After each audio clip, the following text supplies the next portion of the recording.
Baba Saheb doctor Bhimrao Ambedkar को नमन करती हूँ।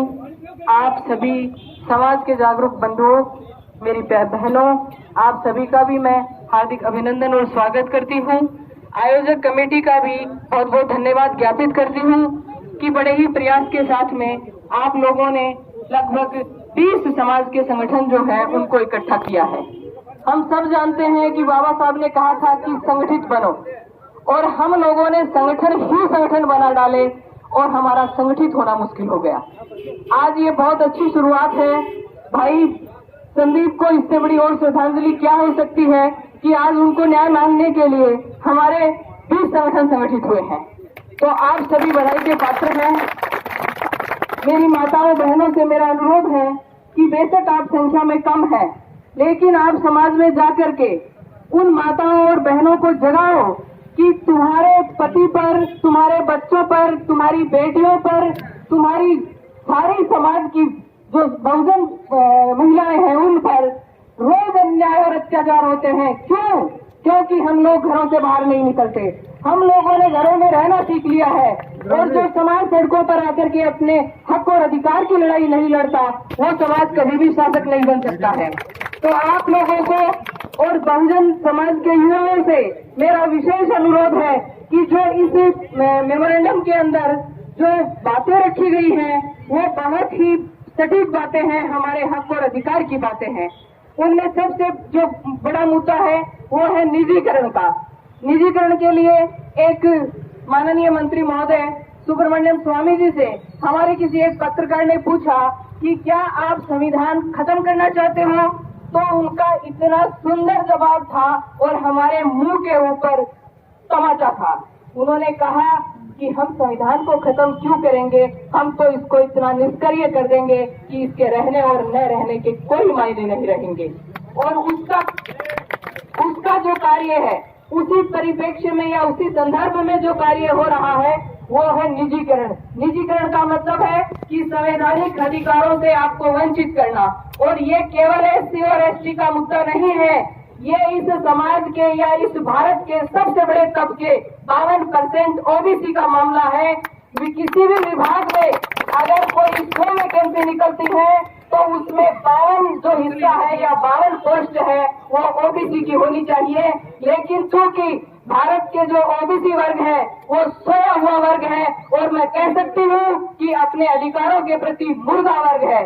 अगर वो वर्ग भी अपने साथ आकर के अपने हक और अधिकार की लड़ाई में लड़ाई लड़ता है तो हम तो पहले से ही मैदान में है। तो हम हमारे उन वंचित भाइयों को भी, जिन्होंने बाबा साहब ने उनके लिए आर्टिकल 340 लिखा था, मैं मेरी आवाज सुनने वाले हर उस ओबीसी बंदे से कहना चाहती हूँ कि अरे कम से कम एक बार तो खोल करके उस किताब को देख लो जिसमें आर्टिकल 340 आज भी आपको पुकार रहा है, हु इज ओबीसी।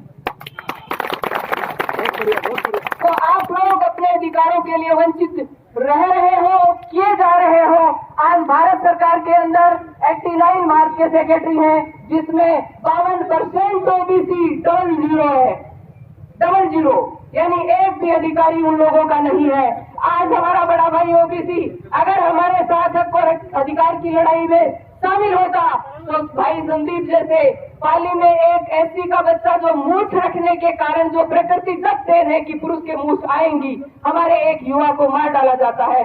कभी हमारा युवा, कभी शादी उसके जीवन का एक महत्वपूर्ण हिस्सा होता है, घोड़ी पर चढ़ता है तो उसको वहां से उतार दिया जाता है। हमारे समाज की महिलाएं अगर अच्छे कपड़े पहनती हैं तो उनको उन कपड़ों से वंचित किया जाता है, रोज उनके साथ बलात्कार होता है, रोज हत्याएं होती हैं। भारत दिन पर दिन गुलामी की ओर जा रहा है, और भारत का वो वंचित वर्ग सोया हुआ है, वो ऐसी लड़ता है तो ओबीसी सोचता है हमें क्या लेना है। ओबीसी तो बेचारा कभी लड़ता ही नहीं। बहुत अच्छा वर्ग है, भारत का बहुत अच्छा वर्ग है, वो सिर्फ और सिर्फ अपने पेट के लिए लड़ता है, अपने समाज के लिए कभी नहीं लड़ता। मान्यवर कुंभाराम जी ने एक किताब लिखी है जिसका नाम है वर्ग चेतना। वर्ग चेतना का मतलब है एससी, एसटी, ओबीसी और अल्पसंख्यक, ये 4 वर्ग है। अगर इस 4 वर्ग के अंदर चेतना मतलब अपने अधिकारों की, वैसे तो चेतना है ही, जिंदा है इसका मतलब चेतना तो है ही, लेकिन अपने अधिकारों के प्रति इस मृत समाज के अंदर अगर चेतना जागृत होती है तो हमारे अधिकारों से हमें कोई वंचित नहीं करता। आज भारत में वर्ल्ड के अंदर बेरोजगारी में भारत 1 नंबर पर है, और 1 नंबर पर सबसे अधिक कौन होंगे? जिनकी संख्या ज्यादा है। ओबीसी सबसे ज्यादा बेरोजगार है, उसके बाद में एससी ज्यादा है। आप देखिए कि बेरोजगारी जो है वो इतना बड़ा मुद्दा बन चुका है कि आज का युवा मरे या जिए क्या करे। इसलिए मेरा आप भाइयों से, बहनों से, जो मेरी आवाज सुन रहा है उनसे, कि आप अपने बच्चों के अधिकारों के लिए नहीं लड़ सकते तो कम से कम एक काम तो कर सकते हैं कि बच्चे पैदा मत करिए, भारत में गुलाम पैदा मत करिए, ताकि वो गिरते फिरे। कोई एक वैकेंसी निकलती है तो आप देखो ट्रेन और बसें किस तरह से भरी जाती हैं और वो बच्चे भटकते रहते हैं। उनकी शादियां नहीं होती, शादियां हो जाती हैं तो उनकी गृहस्थी नहीं बचती। आखिर कब तक? लेकिन इनके कारणों में जाना होगा। इसका कारण है भारत के न्यायालय, भारत की कार्यपालिका, भारत की व्यवस्थापिका और भारत का मीडिया। जब तक हम लोग कितने ही जोर जोर से आप चिल्ला लीजिए कि जय जय जय जय जय भीम, कुछ नहीं होने वाला है। इतना जोर समाज में जाकर के समाज के लोगों को जागृत करने में लगाइए। क्यों? क्योंकि जन जागेगा तो रण होगा, और रण हमें कोई लठ लेके नहीं करना है। लोकतंत्र में मताधिकार जो है वो हमारा सबसे बड़ा मुद्दा है, और वो मताधिकार भी बैलेट के द्वारा होना चाहिए, ताकि मेरे मत का मुझे पता रहे कि ये किस तरह से, किस जगह मैंने दिया है, वहां गया है कि नहीं गया है।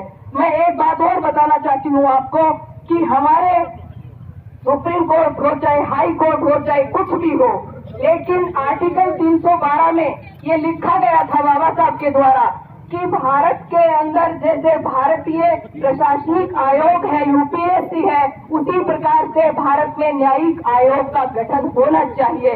आजादी के 72-73 साल बाद भी वो आर्टिकल आज वैसा का वैसा पड़ा है। जानना होगा कि कौन लोग हैं वो जो भारत के अंदर भारतीय न्यायिक आयोग का गठन नहीं होने देना चाहते।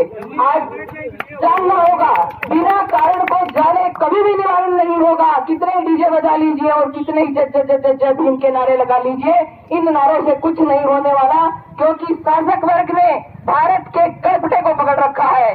आप चिल्लाते रहिए, बेरोजगार रोजगार मांगता है, कर्मचारी है वो ट्रांसफर मांगता है, और सबसे बड़ी बात हमारा नेता उनसे टिकट मांगता है, और मांगने वाले को भिखारी कहा जाता है, और भिखारी की कोई औकात नहीं होती। आप देख लीजिए कि हमारे हर समाज के लोगों को न्याय के लिए मांगना पड़ता है कि हमें ये दीजिए, ये दीजिए। अरे 52% ओबीसी है, 22.5% जो एससी और एसटी है, और 10% और अल्पसंख्यक है। भारत के 90% लोग हैं, और हमारे पुरखों ने कहा है कि 90 का राज 10 पर नहीं चलेगा, नहीं चलेगा। लेकिन हमारा जो कर्मचारी वर्ग है वो सिर्फ अपनी रोटी बचाने के लिए उस 90% के महापुरुषों की संघर्ष की जो लड़ाई है, उस लड़ाई को मिट्टी में मिला रहा है। हम कर्मचारियों को लानत होनी चाहिए कि हमारे पुरखों का जो आंदोलन है वो खत्म हो रहा है। मुझे कहते हुए गर्व हो रहा है कि माननीय कुंभाराम जी चौधरी ने हमें जमीनों का हक दिया, लेकिन भारत की सरकारों ने उन भूमि अधिग्रहण बिल और विशेष जो आर्थिक जोन है उनको ला करके हमारी भूमि को हमसे छीन लिया। वो औलाद नालायक होती है जो अपने पुरखों के किए हुए को नहीं बचा सकती। उनका लड़ना तो दूर की बात है, वो नालायक औलाद अपने पुरखों की विरासत को नहीं बचा सकती। उनको डूब के मर जाना चाहिए। मुझे नहीं शर्म आती है ये कहते हुए इस मंच से। आज भूमि अधिग्रहण बिल के द्वारा हमारे पुरखे की जो दी हुई हमें विरासत है, जो भूमि है हमारी, वो भूमि जा रही है। विशेष आर्थिक जोन आपको सुनाना पड़ेगा, क्योंकि मैं 50% आबादी का प्रतिनिधित्व कर रही हूँ। अगर 4 घंटे की सभा चलेगी तो उसमें 2 घंटे मेरे हैं, मेरे 50% आबादी की तरफ से। तो विशेष आर्थिक जोन का मतलब है कि जैसे ये झुंझुनू का एरिया और इसमें ये जो कलेक्ट्रेट है, इसको जैसे विशेष आर्थिक जोन में दे दिया। विशेष आर्थिक जोन में देने के बाद भारत सरकार का इस पे नियंत्रण नहीं रहेगा, और चाहे ये भूमि हमारे एसटी भाइयों की अनुसूची 5 और 6 में ये वर्णन है कि इनकी जमीन को कोई नहीं ले सकता, लेकिन अगर ये विशेष आर्थिक जोन सेज में आ रहा है तो इसको लिया जा सकता है और उसको वहां से राजी राजी नहीं तो मार के भगाया जा सकता है। वो बेशक नक्सली बनते फिरे, उससे इनको कोई मतलब नहीं है।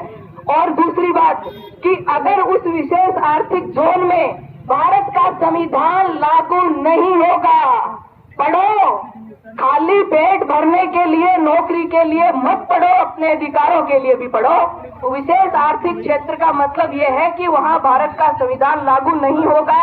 मतलब आज एक ईस्ट इंडिया कंपनी ने भारत का सत्यानाश किया, वैसी आज हजारों कंपनी भारत में स्थापित हो चुकी है। अरे कहां से कुंभाराम लाओगे, कहां से भगत सिंह लाओगे, कहां से अंबेडकर लाओगे? घरों से बाहर निकलने वाले, नहीं निकलने वाले लोगों, कहां से ज्योतिबा फुले लाओगे?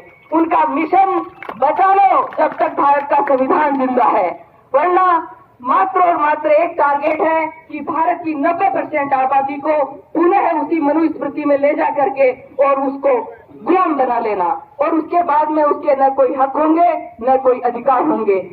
कहने को बहुत कुछ है, लेकिन फिर भी मैं ये इतना ही कहूंगी आप लोगों को कि सोचो एक बार कि उस समाज की एक ज्योति पंडा के साथ, मुझे उस बहन से पूरी सहानुभूति है, लेकिन मैं बताना चाहती हूँ कि जब उसके साथ रेप होता है तो पूरे भारत के हाथ में कैंडल होती है। और एक बहन जो प्रियंका जो शेट्टी थी, उसके साथ बलात्कार होता है तो 4 जनों का उसी समय एनकाउंटर होता है। आप मुर्दा समाज की बेटियों के साथ रोज बलात्कार होता है और FIR तक दर्ज नहीं होती, और प्रेशर में आकर के अगर हो भी गई तो उसका कोई भी आज दिन तक बताओ किसी को न्याय मिला है? तो इसलिए शासक बनना होगा। शासक बनने के लिए अपने घरों से निकलना होगा, अपनी जान की बाजी लगानी होगी। छोटी मोटी चीजें तो छोड़ो, जान तक की बाजी लगा करके सड़कों के ऊपर लड़ाई लड़नी पड़ेगी। मेरा युवाओं से विशेष अनुरोध है कि हे युवाओं, समस्याएं आपके सामने मुंह आए खड़ी है, आप लोग समझ जाओ और जमीनी स्तर पर आकर के लड़ाई लड़ो। संगठन मत बनाओ बल्कि संगठित हो जाओ। हमारे पास समय नहीं है, वरना पुनः गुलाम बना ले जाओगे। इसी के साथ जय भारत, जय संविधान।